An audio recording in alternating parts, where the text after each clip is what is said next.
Eu nunca pensei que uma simples ligação do INSS mudaria completamente a minha vida e me faria descobrir algo que jamais imaginaria sobre minha própria filha.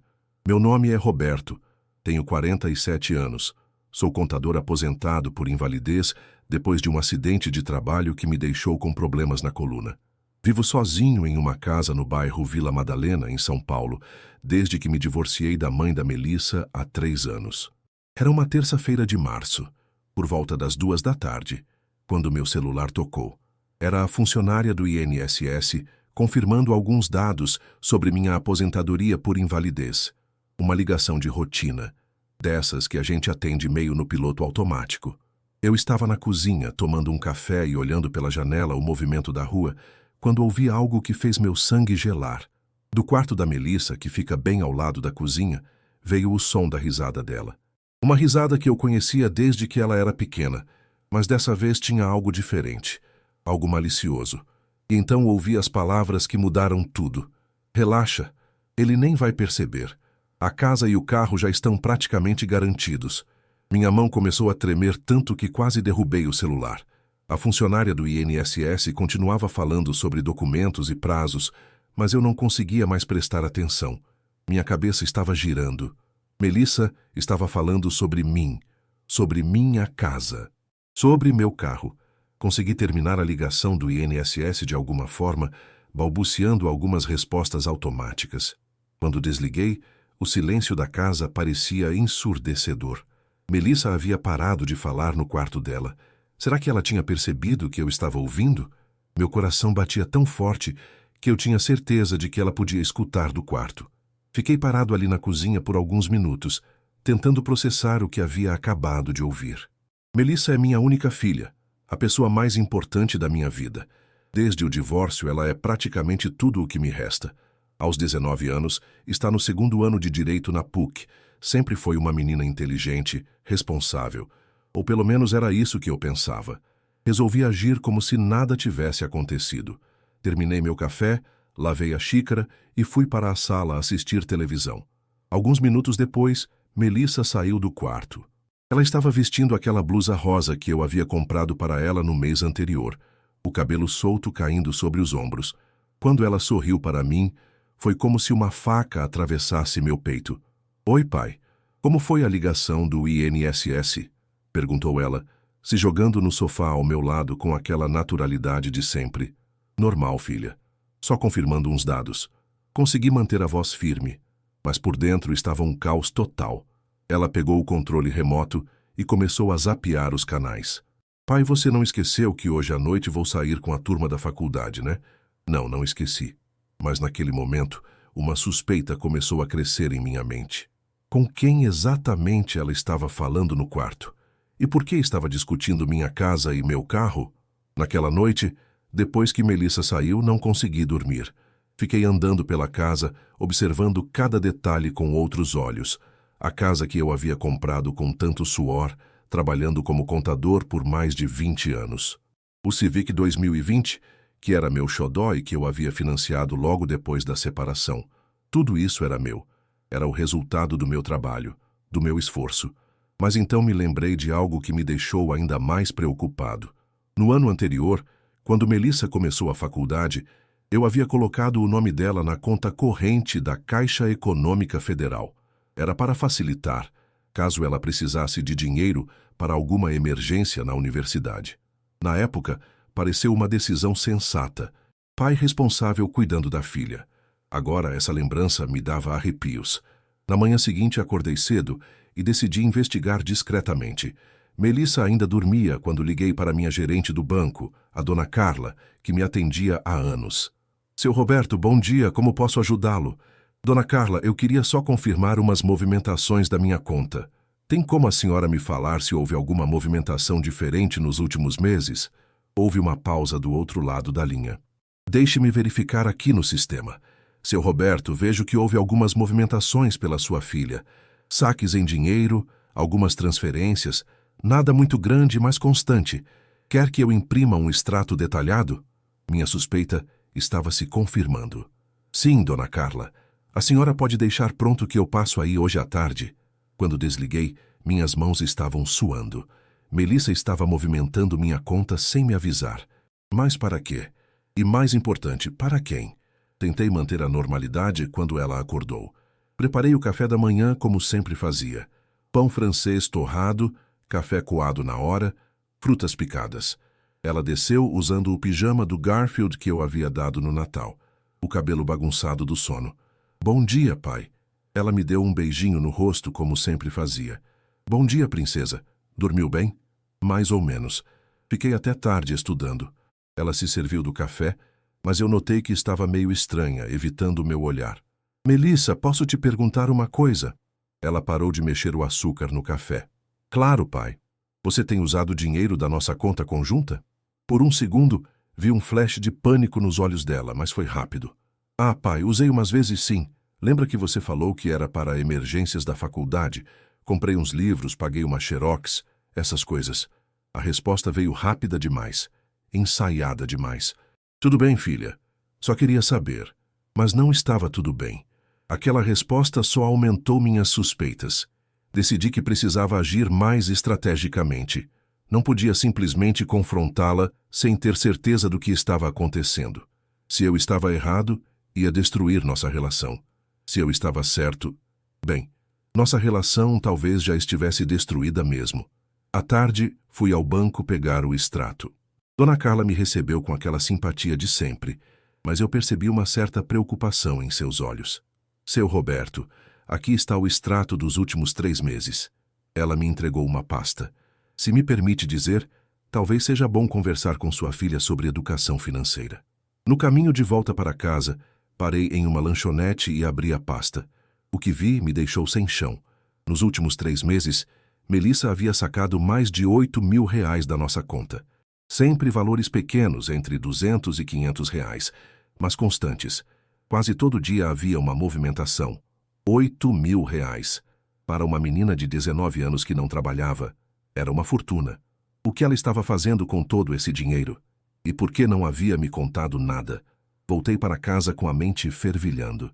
Melissa não estava. Havia deixado um bilhete dizendo que tinha ido para a faculdade. Aproveitei para procurar por pistas no quarto dela. Eu me sentia horrível fazendo aquilo, invadindo a privacidade da minha própria filha, mas precisava entender o que estava acontecendo. O quarto da Melissa sempre foi organizado. Cama arrumada, mesa de estudos limpa, roupas no lugar. Mas naquele dia, procurando com mais atenção, encontrei algumas coisas estranhas. Na gaveta da mesa, embaixo de alguns cadernos, havia vários comprovantes de transferência bancária. Valores que variavam entre R$ 300 e R$ 1.200, sempre para a mesma pessoa. Um tal de Diego Henrique Silva. Meu estômago se revirou. Quem era esse Diego? E por que minha filha estava mandando dinheiro para ele? Continuei procurando e encontrei algo ainda pior. Print screens de conversas no WhatsApp. Não consegui ler tudo porque estava meio escondido, mas vi fragmentos que me deixaram gelado. Ele confia em mim completamente, dizia uma das mensagens. E outra, a procuração vai resolver tudo. Procuração? Que procuração? Ninguém havia me falado nada sobre procuração. Quando Melissa chegou em casa, no final da tarde, eu estava fingindo assistir televisão na sala, mas minha cabeça estava a 1000 por hora, tentando juntar as peças do quebra-cabeças. Oi, pai. Ela parecia animada mais do que o normal. Como foi seu dia? Tranquilo, filha. E o seu? Como foi a faculdade? Legal. Tivemos uma aula muito interessante sobre direito civil. Ela se jogou no sofá ao meu lado. Pai, posso te perguntar uma coisa? Meu coração disparou. Claro. Você conhece alguém que entende de documentos importantes? Tipo, procurações, essas coisas? Ali estava, a confirmação do que eu havia encontrado no quarto dela. Tentei manter a voz calma. Por que, filha? Precisa de alguma coisa assim? É que a gente está estudando isso na faculdade e eu estava curiosa. Você nunca fez uma procuração para alguém, né? Não, nunca precisei. Menti. Na verdade, já havia feito procurações antes, mas queria ver aonde ela queria chegar. Você está pensando em fazer uma? Não, não. Era só curiosidade acadêmica mesmo. Ela riu, mas o riso soou forçado. Naquela noite, depois que Melissa foi dormir, liguei para meu irmão Carlos, que é advogado. Não contei todos os detalhes, apenas disse que estava preocupado com umas questões de documentação. Roberto, Procuração é um documento muito sério.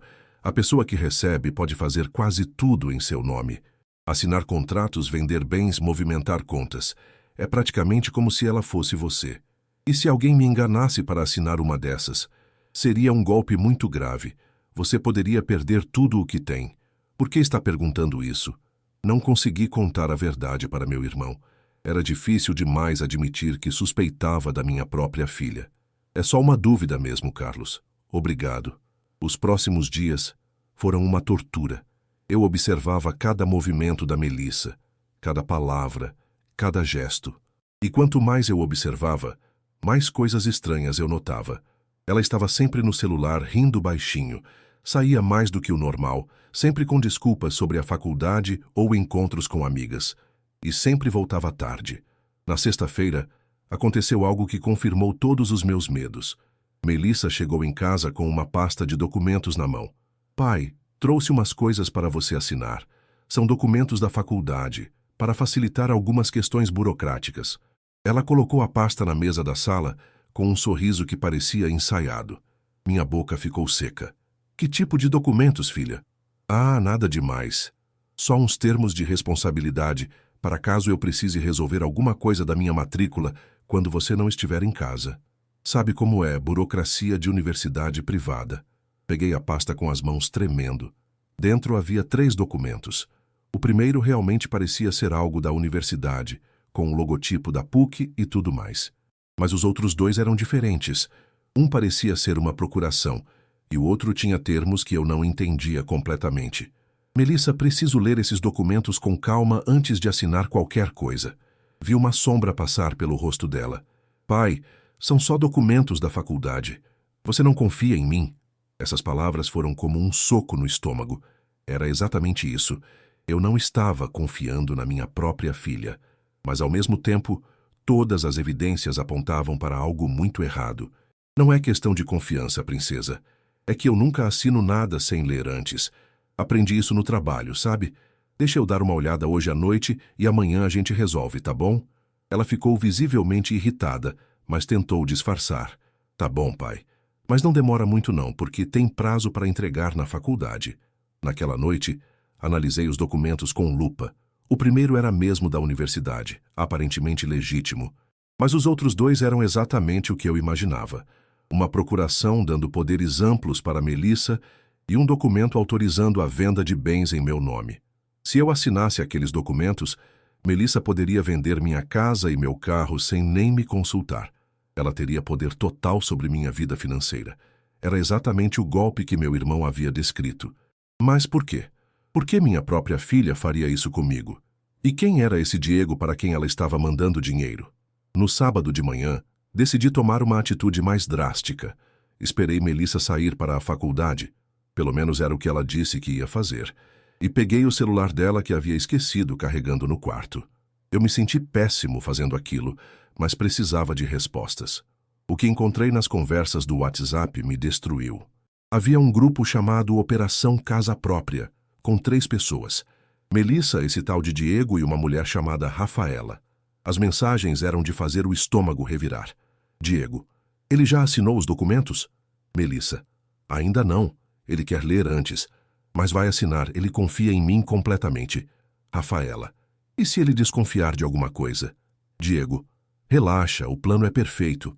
Uma vez que ele assinar a procuração, a casa sai rapidinho. O mercado imobiliário está aquecido, a gente consegue uns 800 mil fácil. Melissa: eu meio que sinto mal às vezes. Ele é meu pai, sabe? Diego: Mel, você falou que ele vai morrer logo mesmo por causa da doença. É melhor garantir o dinheiro agora do que esperar a herança. Eu tive que parar de ler.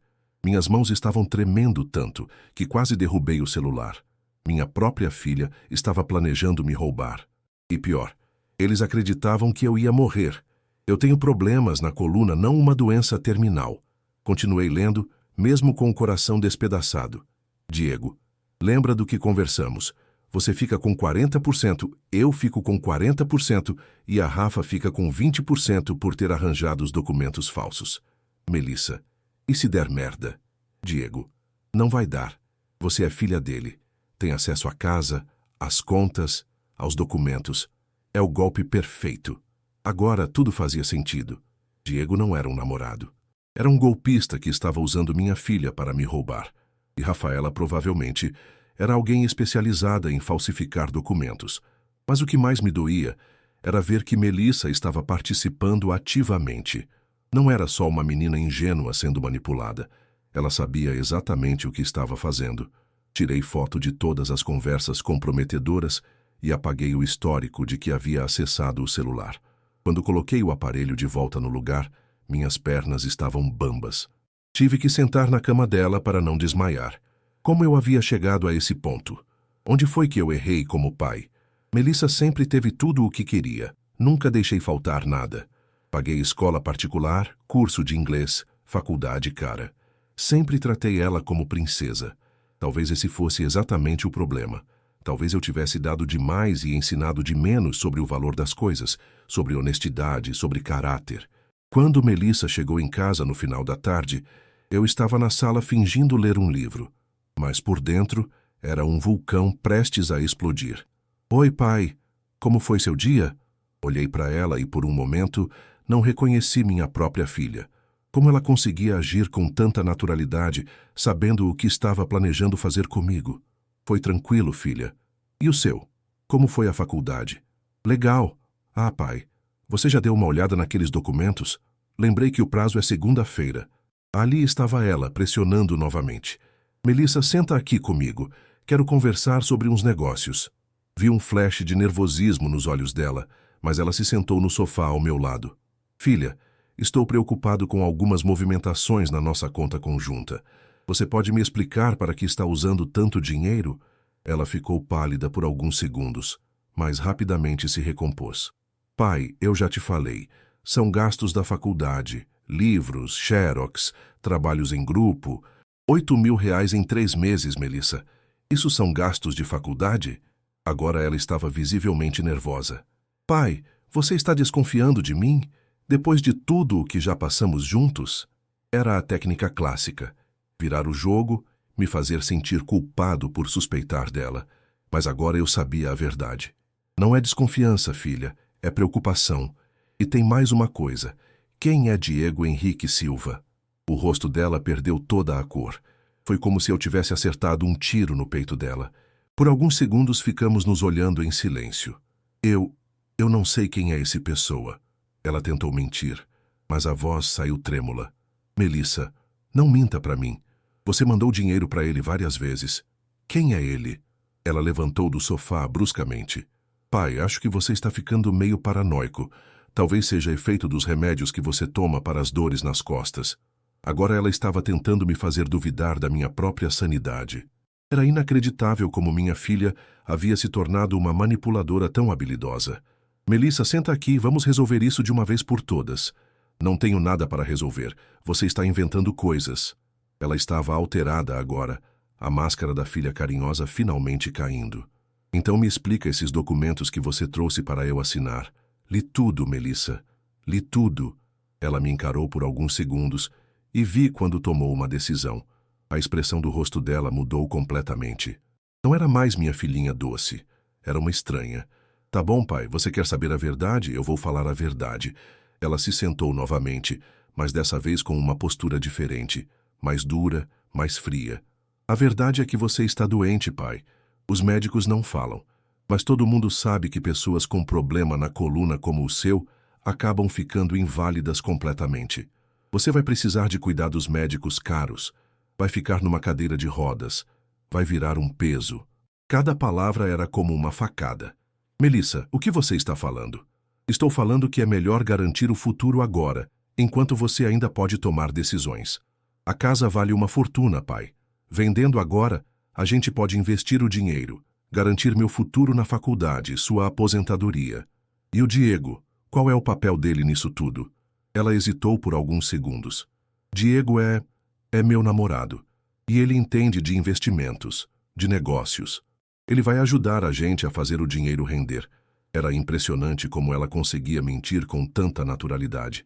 Mesmo sabendo que eu havia descoberto tudo, ainda tentava me enganar. Melissa, eu sei de tudo. Sei que o Diego é um golpista.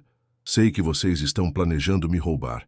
Sei dos documentos falsos, sei da tal Rafaela, sei de tudo. O silêncio que se seguiu foi ensurdecedor. Melissa me encarou por longos segundos, e eu vi o exato momento em que ela percebeu que o jogo havia acabado. Como você descobriu? A voz dela saiu baixa, derrotada. Isso não importa agora. O que importa é que você é minha filha, Melissa. Minha única filha.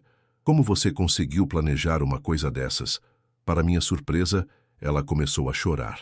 Mas não eram lágrimas de arrependimento.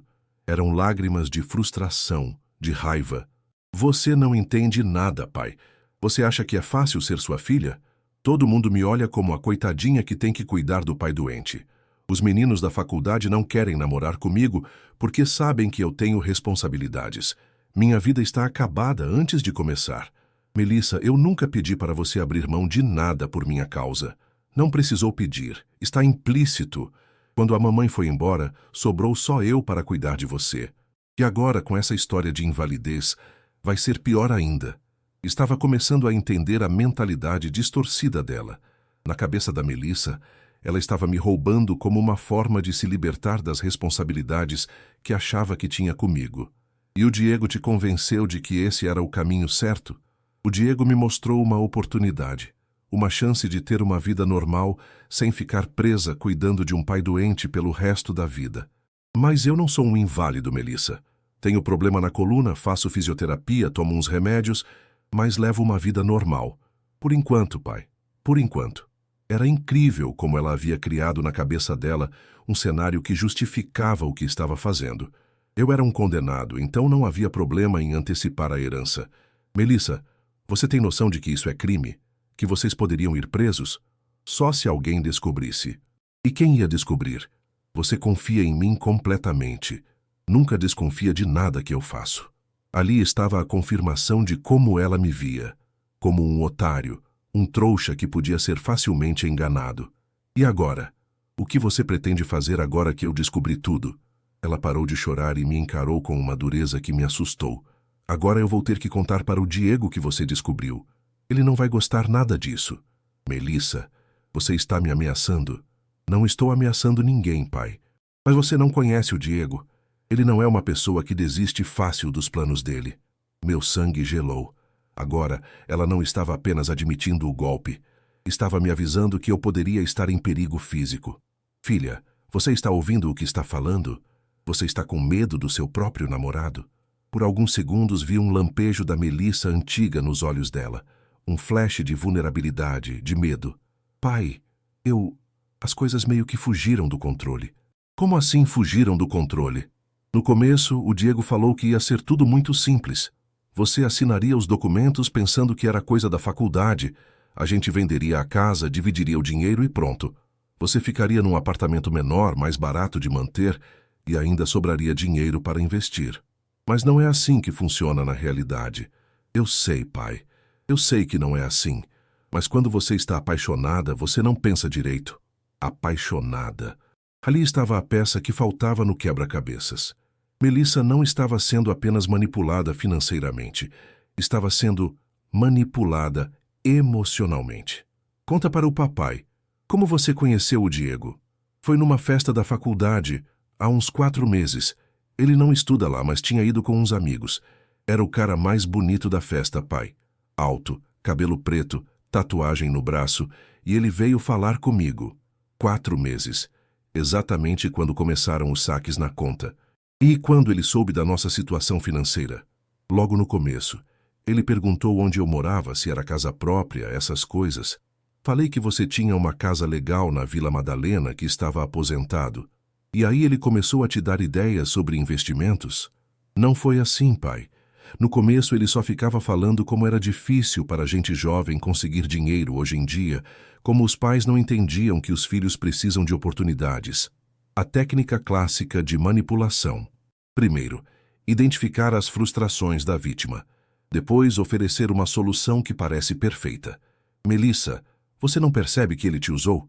Que desde o primeiro dia ele só teve interesse no nosso patrimônio? Não é verdade. Ele gosta de mim de verdade. Ela se defendeu, mas eu percebi que a própria voz dela não soava convincente. Filha, homem de 28 anos não se interessa por menina de 19, a menos que ela tenha algo que ele queira. E no seu caso, era óbvio o que ele queria. Vi lágrimas voltando aos olhos dela, mas dessa vez pareciam lágrimas de arrependimento, de reconhecimento da realidade. Pai, eu acho que estraguei tudo. Era a primeira coisa honesta que ela havia dito em toda a conversa. Melissa, ainda dá tempo de consertar as coisas, mas você precisa me contar tudo, absolutamente tudo. Quem é a Rafaela? Como eles conseguiram os documentos falsos? Que mais eles estão planejando?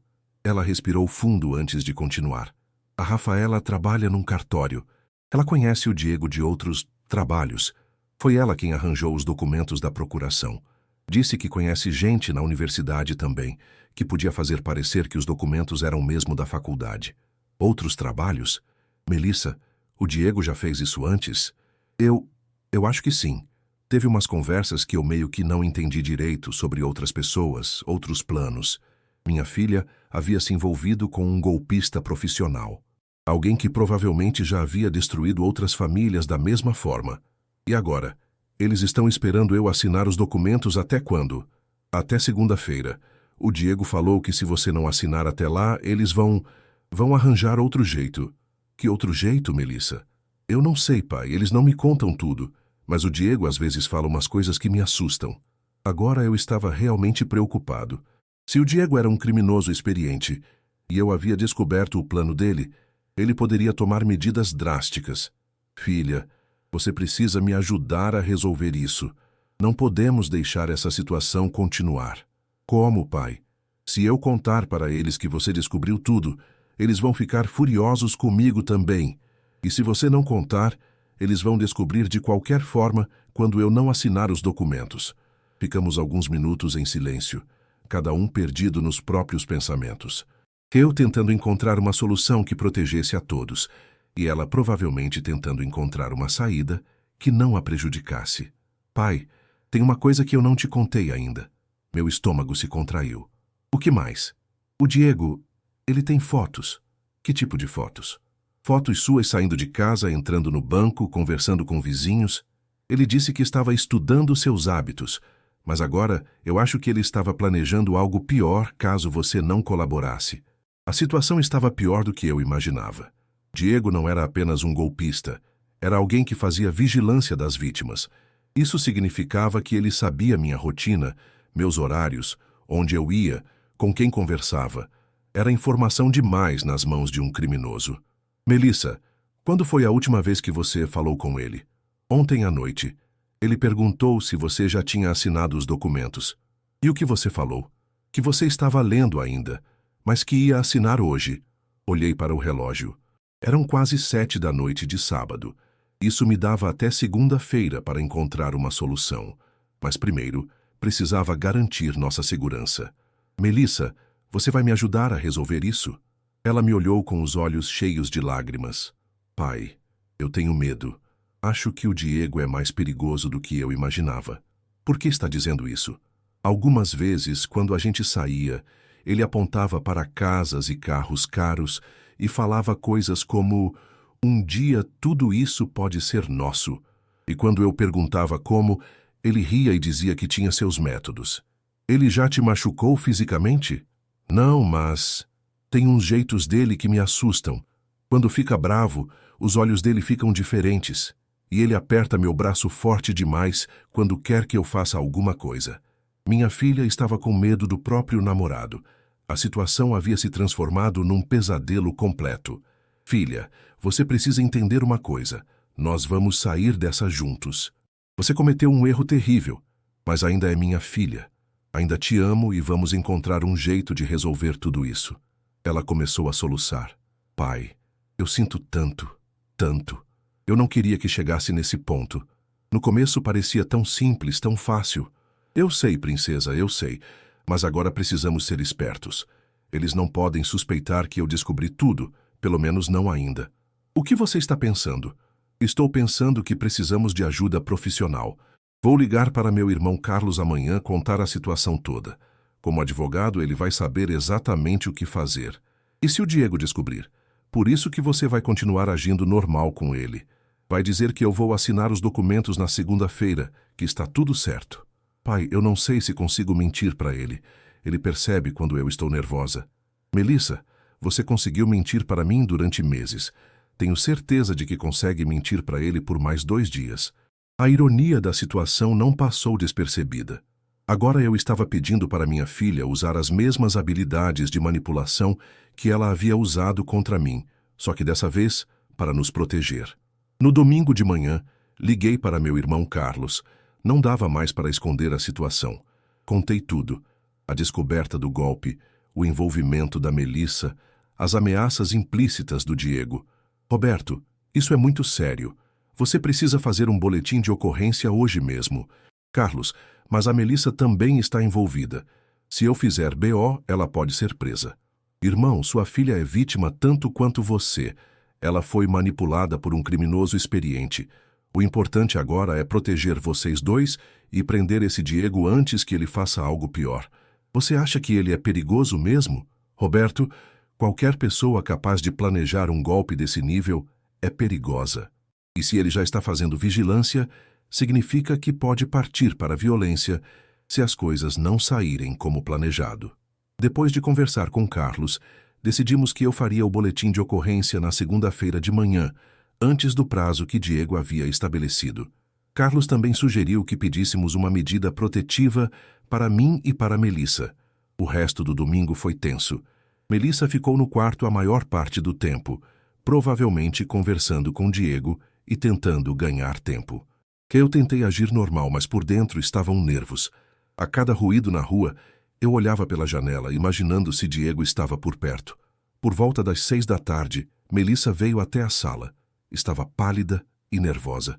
Pai, o Diego quer se encontrar com você amanhã. Meu sangue gelou. Como assim se encontrar comigo? Ele falou que quer conhecer o pai da namorada dele, quer conversar sobre os planos para o futuro, sobre os investimentos que vocês podem fazer juntos. Melissa, você contou para ele que eu descobri alguma coisa? Não, juro que não, mas ele está desconfiado. Disse que você está demorando demais para assinar os documentos, que pai nenhum demora tanto para assinar papel de faculdade da filha. A situação estava saindo do controle. Diego estava desconfiado e queria me encontrar pessoalmente, provavelmente para avaliar se eu suspeitava de alguma coisa, ou pior, para me pressionar a assinar os documentos na marra. Onde ele quer se encontrar? Num restaurante no centro. Disse que é lugar público, que você vai ficar mais confortável. Lugar público. Isso tanto podia ser uma precaução legítima, quanto uma forma de me fazer baixar a guarda. E o que você falou? Que ia perguntar para você. Que você provavelmente ia topar porque sempre quis conhecer o namorado da filha. Ela estava certa. Em circunstâncias normais, eu ficaria feliz em conhecer o namorado da Melissa. Mas agora, sabendo quem ele realmente era, a ideia me apavorava. Melissa, preciso te perguntar uma coisa e quero que seja honesta comigo. Tá bom. Você acha que o Diego é capaz de me fazer mal fisicamente? Ela demorou para responder, e isso já era uma resposta por si só. Pai, eu não sei. Tem momentos que ele parece uma pessoa normal, carinhosa, mas tem outros momentos que ele fica com um olhar esquisito, meio frio. E ele já me contou umas histórias sobre brigas que ele se meteu, pessoas que se deram mal por terem atravessado o caminho dele. Que tipo de histórias? Uma vez ele falou de um cara que devia dinheiro para ele e sumiu da cidade depois de levar uma lição. Outra vez falou de alguém que tentou passar a perna nele num negócio e acabou no hospital. Cada palavra da Melissa confirmava meus piores medos. Diego não era apenas um golpista. Era alguém disposto a usar violência quando necessário. Pai, você não vai encontrar com ele, vai? Não sei ainda, filha. Preciso pensar. Na verdade, eu já sabia que não ia me encontrar com Diego, mas também sabia que recusar o encontro poderia levantar suspeitas. Precisava de um plano melhor. Naquela noite, quase não consegui dormir. Ficava imaginando cenários possíveis, tentando encontrar uma saída que protegesse a mim e a Melissa. Por volta das 3 da madrugada, tive uma ideia. Na segunda-feira de manhã cedo, antes mesmo de Melissa acordar, saí de casa e fui direto à delegacia. Fiz o boletim de ocorrência contando toda a situação. Mostrei os extratos bancários, as conversas que havia fotografado do celular da Melissa, os documentos falsos. O delegado, um homem de uns 50 anos chamado Dr. Maurício, me ouviu com atenção. Seu Roberto, vamos precisar da colaboração da sua filha para montar uma operação contra esse grupo. Doutor, minha filha está disposta a cooperar. Ela também é vítima dessa situação. Ótimo, vamos fazer o seguinte. Sua filha vai marcar o encontro com esse Diego para hoje à tarde, mas em vez de você ir, nossos investigadores vão estar no local. Quando ele chegar, vamos abordá-lo. E se ele desconfiar de alguma coisa? Por isso sua filha precisa ser convincente. Ela vai dizer que você está animado para conhecê-lo, que chegou até mais cedo no restaurante porque estava ansioso. O plano parecia bom, mas eu ainda estava preocupado com a segurança da Melissa. Doutor, e se esse Diego fizer alguma coisa contra minha filha quando descobrir que foi uma armadilha? Seu Roberto, vamos prender ele e a tal Rafaela hoje mesmo. Eles não vão ter oportunidade de fazer nada contra ninguém. Voltei para casa por volta das 10 da manhã. Melissa estava tomando café, mas percebi que estava tensa. Pai, onde você foi tão cedo? Fui resolver umas coisas no banco. Não era mentira completa. Eu realmente havia passado no banco depois da delegacia para alterar minha conta corrente, retirando Melissa como dependente. Ah, tá. O Diego já ligou 3 vezes perguntando sobre o encontro de hoje. E o que você falou? Que você estava pensando, mas que provavelmente ia aceitar. Era o momento de colocar o plano em ação. Melissa, liga para ele e confirma o encontro. Diz que eu estou animado para conhecê-lo, que aceito encontrar no restaurante às 3 da tarde. Ela me olhou surpresa. Sério, pai, você vai encontrar com ele? Vou sim. É hora de resolver essa situação de uma vez por todas. Melissa ligou para Diego na minha frente. Pelo tom da conversa, percebi que ele estava satisfeito com a confirmação do encontro, provavelmente achando que havia conseguido me convencer a cair na armadilha dele. Pronto, pai, ele confirmou. 3 da tarde no restaurante Dona Lucinha, na Rua Augusta. Perfeito. O resto da manhã foi uma tortura.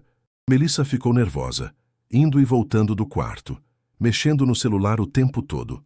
Eu tentava manter a calma, mas por dentro estava ansioso para que tudo desse certo. Por volta do meio-dia, meu celular tocou. Era o delegado Maurício. Seu Roberto, nossos investigadores já estão posicionados no restaurante. Sua filha precisa chegar lá às 2h45 para estar lá quando o Diego chegar. Doutor, ela vai ficar segura? Vai ter 3 investigadores disfarçados no local, além de uma viatura na rua. No momento que esse Diego se identificar, vamos abordá-lo. Depois do almoço, chegou a hora de Melissa sair para o encontro. Ela estava visivelmente nervosa. Pai, e se der tudo errado? E se o Diego perceber que é uma armadilha? Filha, você só precisa fazer uma coisa. Chegar lá, sentar numa mesa, pedir um refrigerante e esperar ele chegar. Quando ele perguntar onde eu estou, você diz que eu fui ao banheiro, é só isso. E depois? Depois a polícia assume o controle de tudo. Ela me deu um abraço apertado antes de sair. Pai, desculpa por tudo. Desculpa por ter sido tão idiota, por ter acreditado nele, por ter planejado fazer uma coisa tão terrível contigo. Melissa, você é minha filha. Eu te perdoo. Mas agora você precisa ser forte e ajudar a gente a sair dessa. Depois que ela saiu, fiquei andando pela casa que nem louco. Olhava o relógio a cada 5 minutos. 3h15, 3h20, 3h25. Às 3h30, meu celular tocou. Era o delegado Maurício. Seu Roberto, deu tudo certo. Prendemos o Diego e mais 2 comparsas que estavam com ele. Sua filha está bem, está aqui na delegacia prestando depoimento. O alívio que senti foi indescritível. Era como se um peso de 1000 quilos tivesse saído dos meus ombros. Doutor, posso ir buscar minha filha? Pode sim. Mas ela ainda vai precisar prestar mais alguns depoimentos nos próximos dias, tá bom? 1 hora depois, eu estava na delegacia abraçando Melissa. Ela estava chorando, mas eram lágrimas de alívio. Pai, deu tudo certo. O Diego nem desconfiou de nada. Quando a polícia mostrou as algemas, ele ficou em choque total. No caminho para casa, Melissa me contou os detalhes da prisão. Diego havia chegado ao restaurante pontualmente às 3 da tarde, procurando por mim. Quando Melissa disse que eu estava no banheiro, ele sentou à mesa e começou a falar sobre os planos que tinha para o nosso dinheiro. Foi aí que os investigadores se aproximaram e se identificaram. Pai, Você precisava ver a cara dele quando percebeu que era uma armadilha. Acho que pela primeira vez na vida dele ele foi mais esperto que alguém. E a Rafaela? Prenderam ela também. Parece que ela já estava sendo investigada por outros crimes parecidos. Nas semanas que se seguiram, descobrimos que Diego e Rafaela faziam parte de uma quadrilha especializada em golpes contra idosos e pessoas com deficiência. Eles já haviam roubado mais de 2 milhões de reais de outras famílias, usando sempre o mesmo método: seduzir jovens ingênuas para conseguir acesso aos patrimônios dos pais. Melissa teve que prestar vários depoimentos, mas como foi considerada vítima e colaborou com a investigação, não foi processada criminalmente. Mesmo assim, as consequências emocionais foram devastadoras para ela. Nos primeiros dias após a prisão, ela mal saía do quarto. Estava envergonhada, deprimida, culpando-se por tudo o que havia acontecido. Pai, como eu fui tão burra? Como eu não percebi que ele só queria me usar? Essa pergunta se repetiu muitas vezes nas nossas conversas, e eu sempre respondia da mesma forma: filha, você não foi burra. Você foi manipulada por alguém muito experiente em enganar pessoas. Mas eu sabia que não era só isso. Melissa tinha questões pessoais que a tornaram vulnerável à manipulação do Diego. O sentimento de estar presa às responsabilidades comigo, a revolta com a situação financeira da família após o divórcio, a necessidade de se sentir desejada e importante. Decidimos que ela precisava de acompanhamento psicológico para processar tudo o que havia acontecido. Encontramos uma psicóloga especializada em vítimas de manipulação emocional, e Melissa começou a fazer terapia 2 vezes por semana. Eu também comecei a fazer terapia. Precisava processar a dor de ter sido traído pela própria filha, mesmo sabendo que ela também era vítima. Precisava aprender a confiar nela novamente, a reconstruir nossa relação. Os primeiros meses foram difíceis. Havia momentos em que eu olhava para Melissa e lembrava de tudo o que ela havia planejado fazer comigo. Havia momentos em que ela me olhava e se sentia consumida pela culpa. Mas aos poucos, com a ajuda da terapia e muita conversa franca entre nós dois, fomos reconstruindo nossa relação. Melissa voltou para a faculdade, mas mudou de curso. Disse que não conseguia mais estudar direito depois de ter visto como o conhecimento jurídico podia ser usado para prejudicar pessoas inocentes. Ela optou por fazer psicologia, dizendo que queria entender melhor como funcionam as manipulações emocionais, tanto para se proteger quanto para ajudar outras pessoas que passassem por situações parecidas. Quanto a mim, a experiência me ensinou muitas coisas sobre paternidade, sobre confiança, sobre os perigos de superproteger os filhos. Percebi que, na tentativa de dar tudo para Melissa, eu havia falhado em ensiná-la o valor das coisas, a importância da honestidade, a responsabilidade pelas próprias escolhas. Também aprendi sobre os sinais de manipulação psicológica, como criminosos como Diego conseguem identificar pessoas vulneráveis e explorar suas inseguranças e frustrações, como eles constroem confiança gradualmente, fazendo as vítimas se sentirem especiais e compreendidas, antes de introduzir os elementos criminosos do plano. Durante o julgamento de Diego, que aconteceu 8 meses depois, ficamos sabendo de mais detalhes sobre o modus operandi dele. Ele tinha um apartamento alugado só para impressionar as garotas que escolhia como alvos. Tinha roupas caras, um carro emprestado, toda uma fachada construída para passar credibilidade. Seu método era sempre o mesmo. Frequentava festas universitárias em busca de meninas de classe média alta que tivessem problemas familiares. Pais divorciados, pais doentes, pais com patrimônio considerável. Ele era especialista em identificar garotas que se sentiam sobrecarregadas com responsabilidades familiares. O promotor explicou durante o julgamento que Diego estudava psicologia comportamental por conta própria, justamente para aperfeiçoar suas técnicas de manipulação. Ele sabia exatamente que botões apertar em cada tipo de vítima. No caso da Melissa, ele identificou rapidamente a revolta dela com nossa situação familiar, o medo do futuro, a sensação de estar perdendo a juventude, e usou tudo isso para convencê-la de que roubar de mim seria, na verdade, uma forma de nos ajudar. Diego foi condenado a 12 anos de prisão por formação de quadrilha, estelionato qualificado, falsificação de documentos e ameaça. Rafaela pegou 8 anos.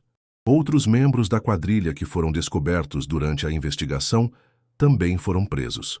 Hoje, 2 anos depois de tudo isso, posso dizer que nossa família saiu mais forte dessa experiência terrível. Melissa se formou em psicologia e trabalha numa ONG que atende vítimas de violência doméstica e manipulação psicológica.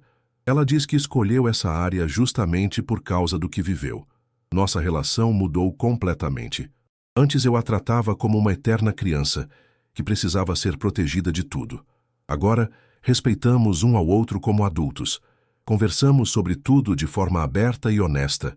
Ela me ajuda a tomar decisões financeiras importantes, e eu a ajudo com conselhos sobre relacionamentos e carreira.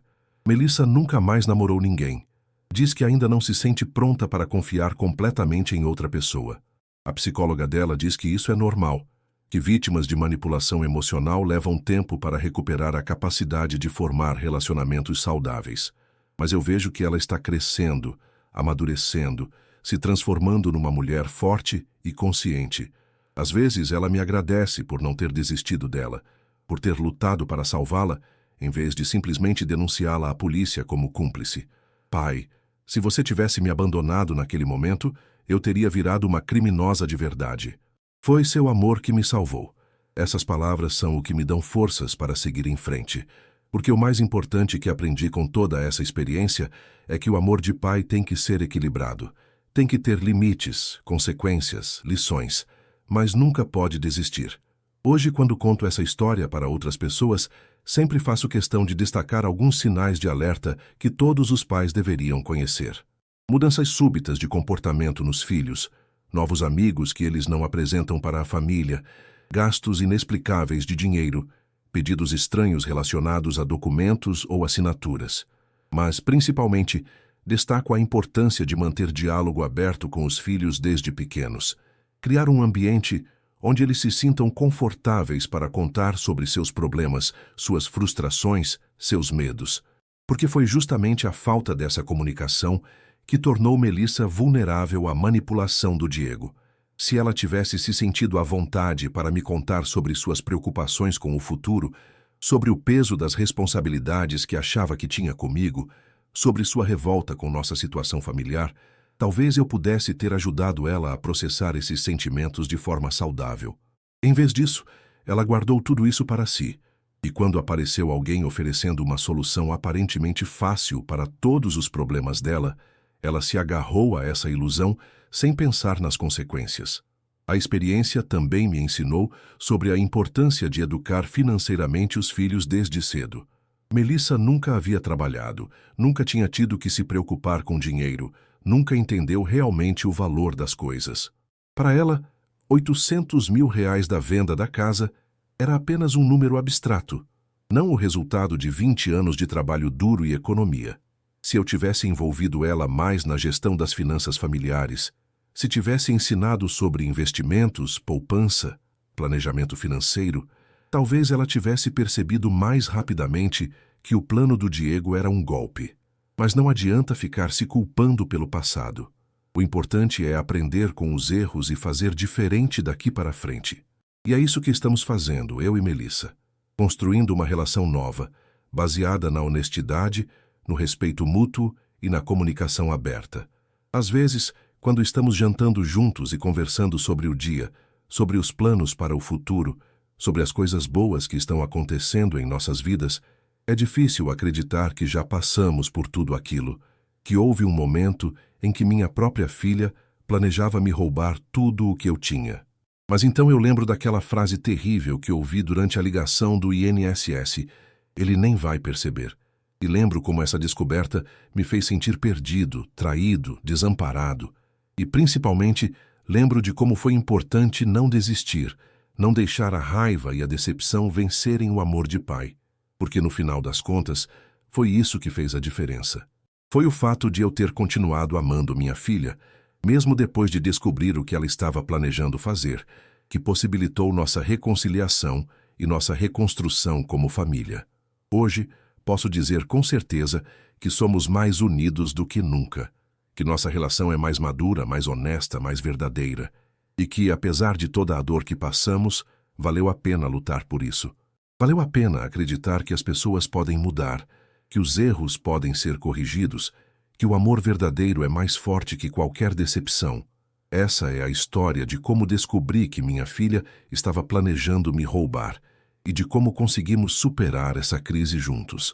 Uma história sobre manipulação, traição e perdão, mas principalmente uma história sobre o poder transformador do amor incondicional entre pai e filha.